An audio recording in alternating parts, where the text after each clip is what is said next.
You ever been underestimated so hard that it fuels your entire glow-up? Picture this. A guy just trying to make something of himself, chasing his dream in a world that constantly tells him he's not enough. Until one day that world is forced to sit back and watch.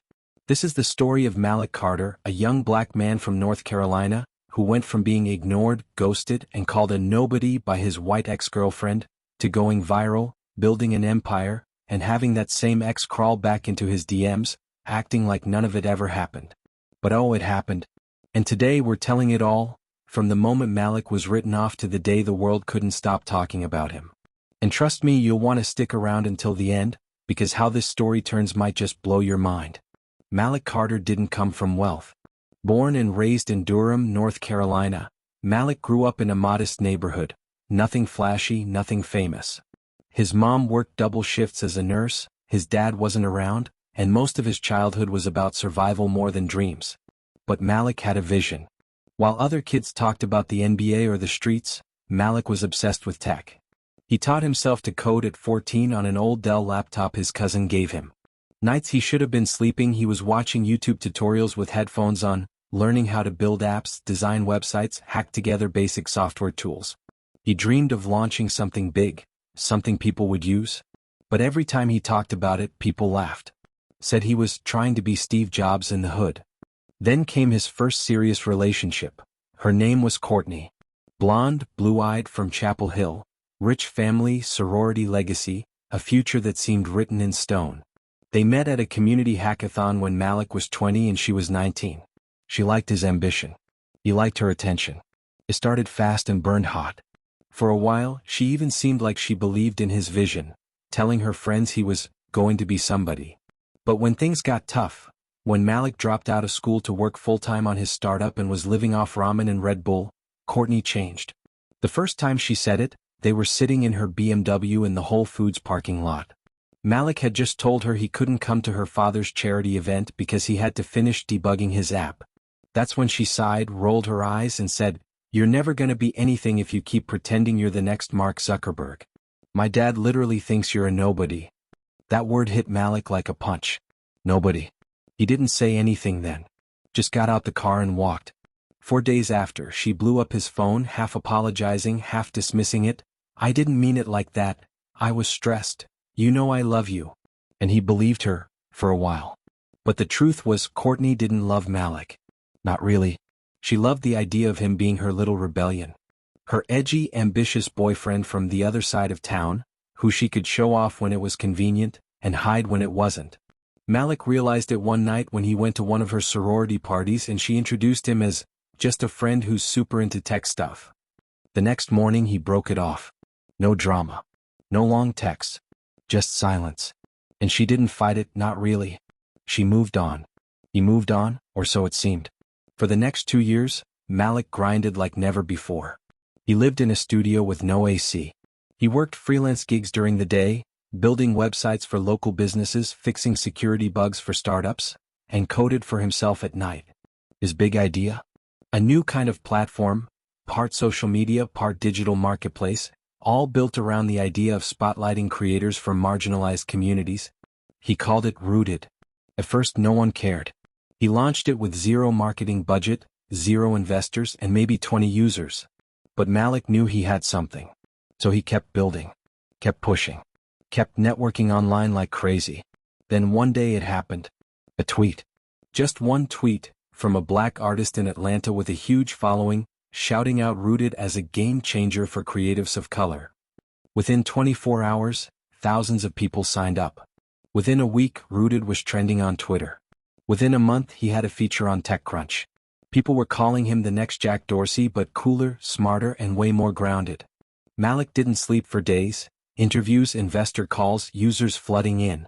Suddenly, the nobody was the name everyone wanted to know. And guess who noticed? Courtney.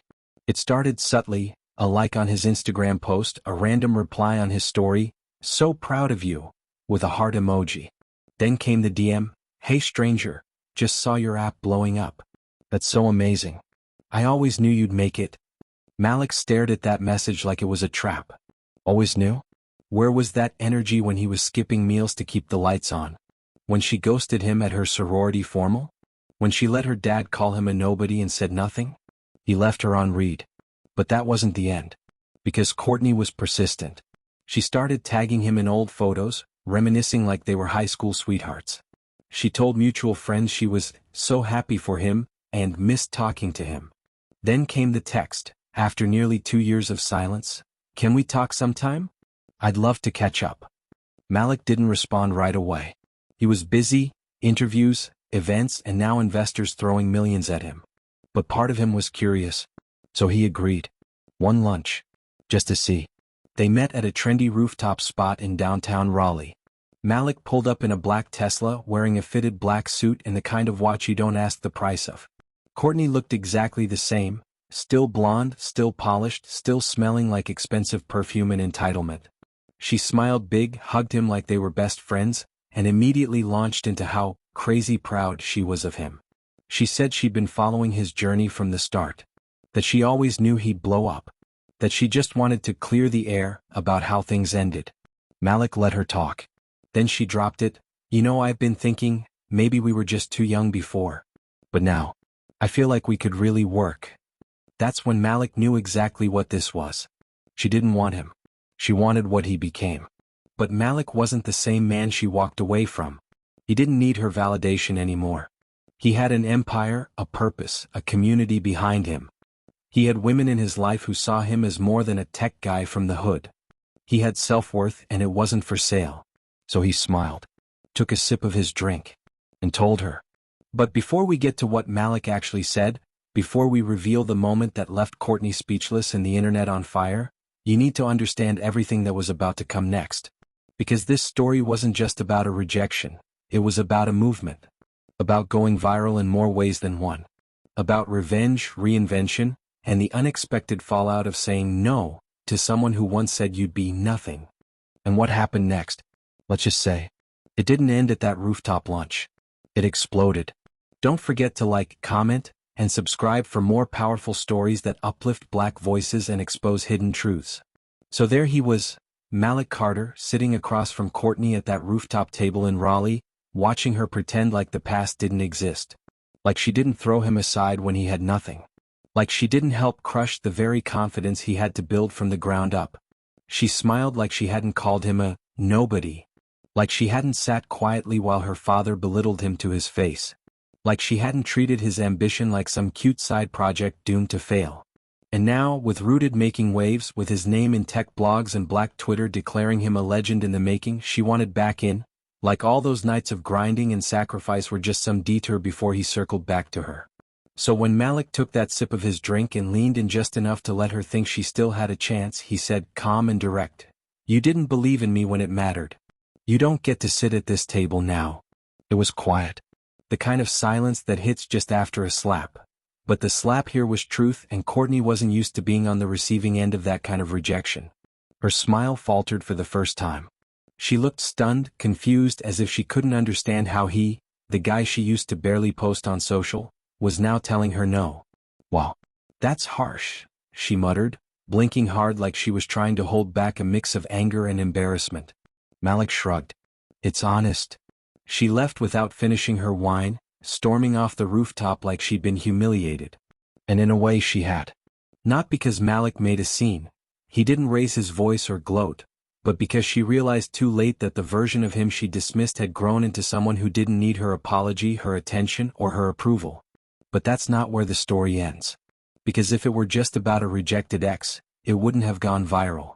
What happened next, the part nobody saw coming, is what turned Malik from a rising star to an internet icon.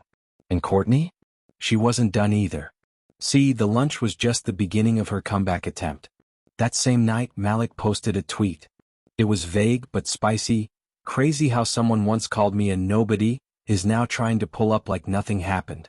Life's wild." He didn't drop names. He didn't need to. The timeline lit up. His followers, many of whom had been riding with him since Rooted had its first 10K users, immediately knew the vibe. They started guessing, digging, connecting dots. Someone found an old picture of him and Courtney from back in the day, a blurry photo at a campus party with her arm around his shoulders. It started circulating. And then boom, Someone posted a clip from an old podcast Courtney had done during her sorority days where she said, "I dated this guy who thought he was going to build the next Facebook. He was sweet but delusional." That was it. The internet went feral. The podcast clip got spliced into TikToks, stitched with the tweet, edited into reels with captions like, "The delusion of privileged women thinking they can circle back after trashing your dreams." Overnight, #nobody to somebody started trending. Malik woke up to 40,000 new followers. DMs from celebrities. Verified accounts quoting his tweet. Interviews. Brand collapse.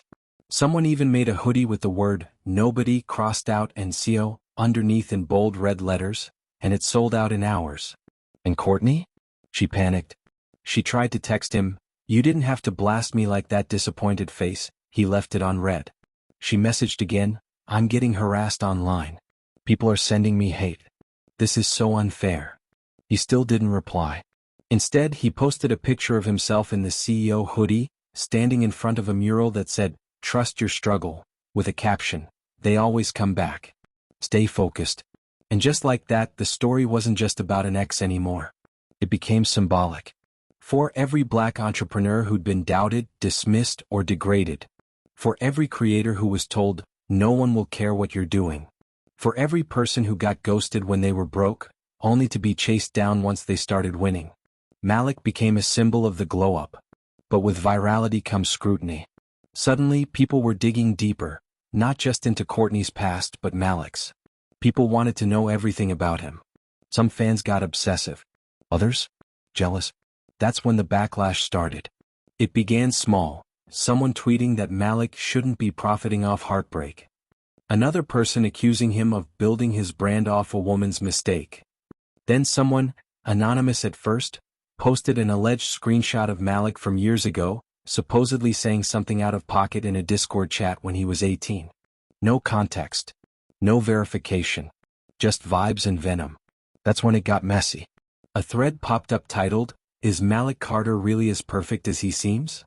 It accused him of arrogance. Of using the underdog narrative as a weapon.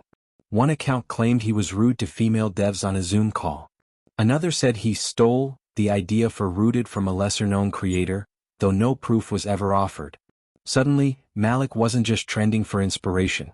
He was trending for controversy. The same people who praised him started asking for accountability. Rooted's App Store rating got brigade. Anonymous reviews tanked his stars. Someone even started a petition to have his TEDx talk cancelled before it aired. Through it all, Malik stayed mostly silent. Until one night he finally posted a video. It was raw, filmed from his phone, no filters, no background music. Just him in his apartment, looking tired but unshaken. "I'm not perfect. I've never claimed to be," he said. "But don't let people who were silent when I was struggling tell you who I am now that I'm visible." That video only made the fire burn hotter. It got 4 million views in 24 hours. Brands that were nervous before came crawling back. A Netflix producer messaged him about developing a limited series based on his life. But the hate didn't stop. And then, just as things were starting to settle, just as Malik was gearing up to release a massive update to Rooted with a new monetization model for creators, a bombshell dropped. Courtney went public. She posted a long-winded Instagram story crying on camera, saying she had been vilified unfairly, and that Malik used our past for clout. Then she dropped a voice note, allegedly a conversation between them from months ago, where Malik sounded like he might have said she wasn't that bad, and they could still be cool. It was grainy. Clip. Possibly edited. But it didn't matter. It went viral. Again. Suddenly people were split. #Team Malik versus #Team Courtney. TikTok psychologists started dissecting their dynamic. People made reaction videos. The clip got spun into a narrative. Did Malik lead her on while plotting revenge? Some said yes. Some said hell no. But the damage was done. He lost a partnership deal. Got doxxed. Had someone try to hack Rooted's backend. And worse? There was talk that someone inside his small team might be leaking info to the blogs. A close friend? A developer? Nobody knew for sure. Malik, once at the top of the wave, suddenly found himself battling shadows, half-truths, lies, and betrayal. He didn't know who to trust. He didn't know who was leaking his plans. But he did know one thing. Courtney wasn't acting alone. See, what nobody knew yet was that Courtney had a new boyfriend now, some slick-talking tech bro from the West Coast who used to run with the same VC crowd that once rejected Malik's pitches. The same guy who once mocked Rooted at a panel, saying, "It's just another niche app with a shelf life." And guess who had recently raised millions for a rival platform that seemed eerily similar to Rooted's newest features? That's right, her new boyfriend. Suddenly, Malik realized this wasn't just about heartbreak anymore. This was calculated, strategic, a hit job. And maybe, just maybe, Courtney wasn't the ex trying to rekindle love. She was the distraction, sent to dig for info to play nice while her man built a copycat. And the worst part? Malik had receipts, proof, digital trails, messages, documents, names, all sitting in an encrypted folder on a hard drive that only one other person had touched. The person he trusted most on his team. The person who had been there since day one. But when Malik pulled up the server logs late one night, he saw something that made his stomach drop. Someone had accessed that folder remotely. From an IP in San Francisco. That person wasn't supposed to be in California. Malik stared at the screen, eyes wide. And that's when his phone buzzed. No caller ID. He picked up. A voice, distorted, artificial, said one sentence. "If you expose us, we'll ruin everything you've built. Don't forget to like, comment, and subscribe for more powerful stories that uplift Black voices and expose hidden truths." Malik Carter didn't scare easy. He'd grown up dodging eviction notices and eating dollar menu dinners while coding at library Wi-Fi. He'd been counted out, shut down, ghosted, called a nobody by people who now pretended they were always rooting for him. But that voice on the other end of the phone, synthetic, cold, distorted, it wasn't just threatening his name. It was threatening everything. His app, his movement, his team, his entire future. And whoever it was, they knew exactly what they were doing. "If you expose us, we'll ruin everything you've built." 7 words. No follow-up. Just silence. Then the line went dead. Malik sat frozen for a second, phone still pressed to his ear, screen gone black. Then he moved. Fast. First stop, his laptop. He yanked it open, logged into the Rooted backend, and went straight to the logs. That IP address, the one from San Francisco, was tied to an internal login that shouldn't exist. Not unless someone cloned his encryption key. His eyes scanned through the metadata, searching, cross-referencing timestamps. And there it was, 2 unauthorized pings within 48 hours, both matching the time he'd left his laptop unattended during a recent cross-country flight. He remembered now, LAX to RDU. He'd fallen asleep. Left his laptop in sleep mode. Someone had touched it. But who? He kept that hard drive hidden in a secure, encrypted vault at home. Only one person had physical access. His head of DevOps, Tamir, his childhood friend, his brother in everything but blood, the only person he trusted enough to keep Rooted's core framework alive if anything ever happened to him. Tamir wouldn't betray him, would he? Malik clicked open their last Slack convo. Nothing strange. Just bug reports, some casual memes talk about a server upgrade. But that was before Courtney resurfaced. Before the media storm. Before the betrayal. That's when Malik noticed something else. A new login. Different device. Same admin credentials. Location, Palo Alto. It wasn't just that someone had cloned a key, they were using it in real time. Malik tried pinging the user session. Denied. Whoever was logged in had implemented a dead man's proxy shield. Some serious ghost-level tech, stuff you don't just stumble into. This was military contractor level. Venture cap-backed security team level. Malik's chest tightened. Whoever this was, they were playing big. That's when his email pinged. Subject line, warning. No sender address. Just a single sentence inside the message. You built it from scratch. We'll erase it just as fast. Malik's jaw locked. The threat wasn't just words anymore. It was a digital noose tightening around the company he built from nothing. If these people got into Rooted's creator backend, they could expose user data, crash payment systems, tank his trust. And if they framed him for a breach, would be over. Done. Malik needed help. Fast. But he couldn't go to the police.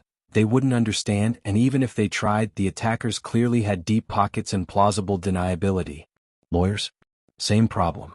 He needed someone who understood both code and street loyalty. Someone who had no love for West Coast tech elites and no fear of getting dirty. He called his old roommate from Enciente, Jesse Byte Riggins, a cybersecurity black hat turned gray hat who once ran a digital Robin Hood operation stealing crypto from scammers and funneling it to inner-city mutual aid funds. Byte answered on the second ring. Yo, I saw the drama. You good? Malik wasted no time. I got a ghost in my system. Need you on this? Now. Byte didn't even hesitate. Drop me a backdoor. I'll trace the leak and ghost the ghost. An hour later, Byte had VPN'd in through Malik's secure shell, scraping digital fingerprints from the illegal access points. It ain't your people in-house, Byte said flatly. This is third-party, state-level encryption, patched in through stolen credentials. You got snaked by someone with serious hardware. But get this, the code they used to breach your logs? It's not just any breach tool. It's proprietary. Came out of an incubator tied to Spire Circle. Malik's blood ran cold. Spire Circle, a Silicon Valley VC firm known for investing in disruptive tech, with a nasty rep for stealing ideas, gutting startups, and relaunching them under new branding. The same firm Courtney's new boyfriend had just landed funding from. Malik remembered his name now, Chase Dunning, Stanford grad, trust fund baby. Walked around with Patagonia vests and smug condescension. The man had once laughed Malik off a panel with the words, "These social good startups always burn out once the clout fades." Now he was launching something called growspace, a platform for creators of color to monetize their roots. The name alone was a slap in the face. The logo? Nearly identical to Rooted's first beta. And the tagline, "Where authenticity grows," was word for word lifted from Malik's original pitch deck. But how did Chase get his hands on that deck? Malik only sent it to a handful of early investors, and to Courtney. Back when she was helping him with pitch feedback. Before the Whole Foods parking lot. Before she called him a nobody. Before she disappeared. Byte chimed in again, tone sharp. You're dealing with a honeypot operation. She was planted, or at least used. They're building their clone off your blueprint and setting you up to take the fall if you fight back. Malik felt heat rising in his chest. Betrayal didn't even begin to cover it. This was theft. Sabotage. A hit disguised as romance, wrapped in racial gaslighting, all executed with VC money and a media distraction campaign. And the worst part? It was working. Tech blogs had already started hyping growspace as a fresh competitor in the inclusive creator economy. Some of the same outlets that praised Rooted months ago were now calling it clunky and overhyped. Investors were ghosting his calls. Partnerships were stalling. And inside his own team, tension was rising. People wanted answers. Wanted assurance. But Malik couldn't say everything, not yet. So he made a decision. He'd go silent publicly, let the buzz die down, while he prepared something lethal behind the scenes. Byte and a few other trusted hackers formed a firewall circle, locking Rooted down tighter than Fort Knox. Malik started calling up every creator Rooted had ever boosted, graphic designers, musicians, indie developers, black and brown influencers who'd built careers on his platform. He told them the truth. Not the drama. Not the gossip. The real story. And one by one they rallied. Say the word, they told him. We got your back. And that's when the real plan took shape. Malik wouldn't just fight in court. He wouldn't waste time with press statements and damage control. He'd launched the biggest digital counterstrike the culture had seen. A global livestream. A creator-led campaign. And a platform upgrade so massive it would bury growspace before it even left beta. Byte coded the trigger switch. The name? Rooted Rebirth. Malik scheduled the launch for exactly 21 days later. On the anniversary of the day Courtney first called him a nobody. Symbolic. Poetic. Ruthless. But the enemy wasn't sitting still. With only 6 days left until launch, Malik got a ping from Byte at 2 a.m. subject line, "We got him." Inside was a full trace. A digital fingerprint, matching growspace back into Rooted's original codebase. They hadn't even tried to hide it. Just cleaned it up and layered a fresh UI on top. But underneath, Malik's DNA was all over it. Byte had time-stamped receipts, commit histories, even Slack logs from a mole inside Spire Circle. Malik had everything he needed to destroy them. But before he could even draft a takedown notice, he got another message. An airdropped file. No name. No context. Just one video. It opened with blurry footage, surveillance cam angle, of Malik's apartment door. The timestamp showed it was from 4 nights ago. At 3:27 a.m., a figure approached the door. Put up. Gloves on. They reached into their pocket, pulled out something, small, shiny. Then leaned down and slid it under the door. The video cut out. But attached beneath it was a second file. A photo. A small device. A tracker. Sitting under Malik's couch. Still blinking red. The caption under the photo? You built an empire. But you left the back door open. And now we're inside. Don't forget to like, comment, and subscribe for more powerful stories that uplift Black voices and expose hidden truths. The moment Malik saw the blinking tracker, time stopped. The picture glowed from his phone screen like a live threat, a silent message that screamed louder than any tweet or headline. This wasn't just digital sabotage anymore. Someone had crossed the line, straight into his physical world. Into his home. And they didn't just break in. They left a message. You built an empire. But you left the back door open. And now we're inside. Malik stared at the image, pulse pounding in his ears. He didn't know what chilled him more, the fact that someone had been inside his apartment or the quiet confidence in that sentence. This wasn't just intimidation. This was ownership. They wanted him to feel hunted, surrounded, paranoid. And it was working. He checked his front door. Locked. Windows? All intact. But that didn't matter anymore. His sanctuary had been breached. Whoever these people were, they had resources, connections, patience. They'd watched him, mapped him, probably knew when he was home, when he wasn't. They planted surveillance tech under his couch like it was nothing. And worse, he hadn't noticed. Byte called as soon as he saw the footage. Yo, I'm en route, he said. Pack a bag. You're not staying there tonight. We're moving you. Malik didn't argue. Within an hour, he was relocated to a private Airbnb on the outskirts of Durham, registered under Byte's alias, scrubbed from search, loaded with network jammers, and watched over by 2 off-duty security guards from Byte's hacker circle. Safe? Not exactly. But safer. Malik didn't sleep that night. He sat in the living room staring at the laptop screen, lit only by the glow of Rooted Rebirth's countdown clock. 5 days, 17 hours, 21 minutes. He thought about what was at stake: years of struggle, lines of code written while hungry, features tested while broke, creators who'd bet their platforms on him. He thought about his mother, still working double shifts because she refused to retire until Malik made Rooted bulletproof. He thought about Tamir, his day one. The only person who knew about the hard drive, the encryption key, the secret failsafes baked into the platform. He hadn't heard from him in over a week. Malik had defended him when Byte first questioned his silence. He's probably just laying low, Malik had said. But now, Malik wasn't so sure. Tamir had gone dark. Phone off. Emails unanswered. No Slack activity. And now the breach. The tracker. The growing silence. It all pointed to something he didn't want to believe. But Malik knew better than to ignore patterns. He opened a private folder Byte had created, a forensic map of all the devices that had accessed Rooted in the past 30 days. The system highlighted anomalies in red. 2 were blinking. One came from Palo Alto. The other, from Durham. Both under admin credentials. Both tagged with Tamir's encryption key.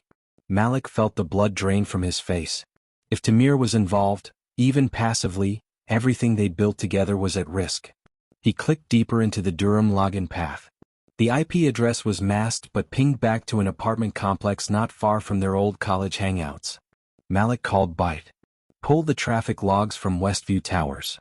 Someone's cloaking their route through a burner router over there. Byte grunted. That's specific. Tamir used to date a girl who lived there, Malik said. He had the Wi-Fi password saved to his device for years. Byte was already typing. If he's piggybacking off a known network, I can uncloak the mask and trace the hardware signature. 20 minutes later, Byte had a MAC address.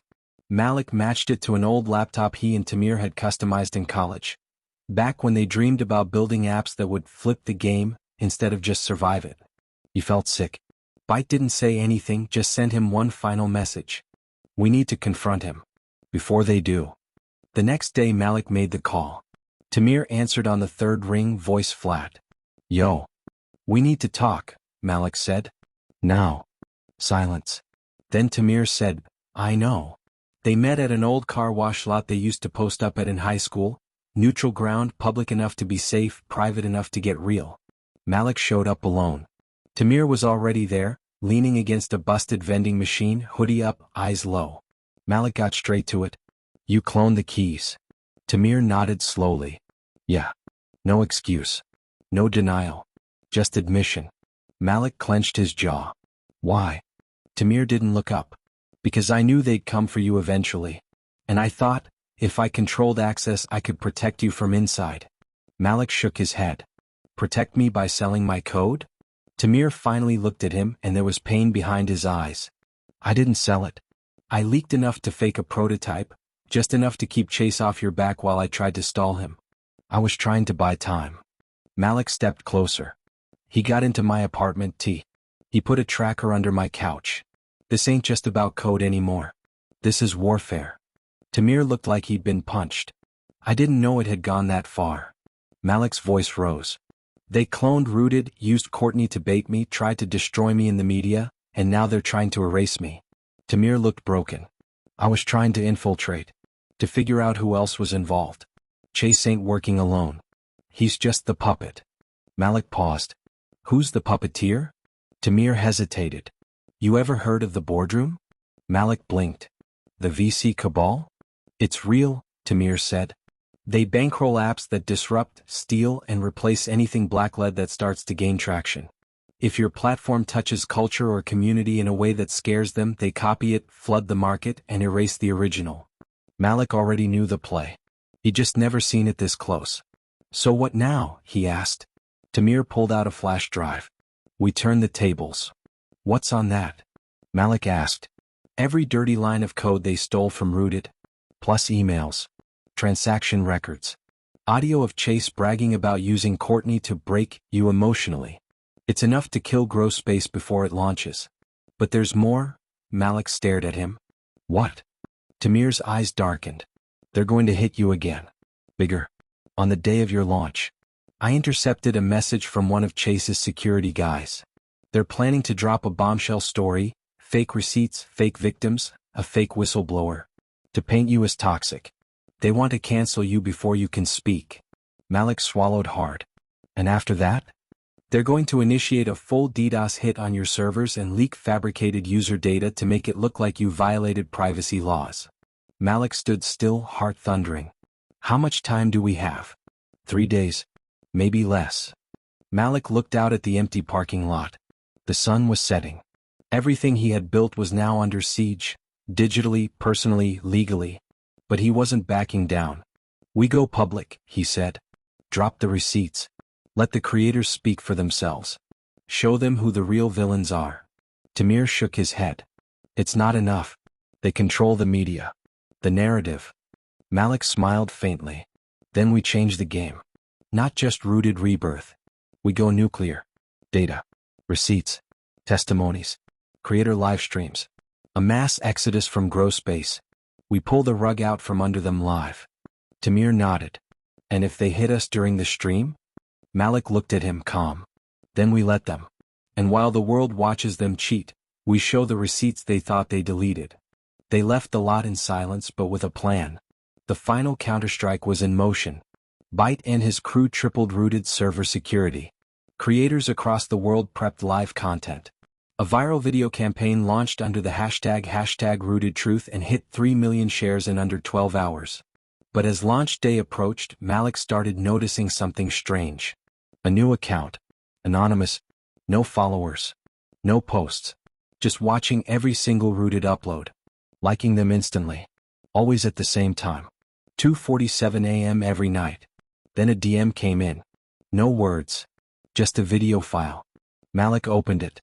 It was grainy, black and white, surveillance style. But not of him. Of his mom. At work. Sitting in the hospital break room alone. The camera panned slowly behind her. A man in a hoodie stood in the doorway holding a phone. Staring. Watching. The caption appeared at the bottom of the video. "Launch if you want. But you won't be the only one we erase. Don't forget to like, comment, and subscribe for more powerful stories that uplift Black voices and expose hidden truths."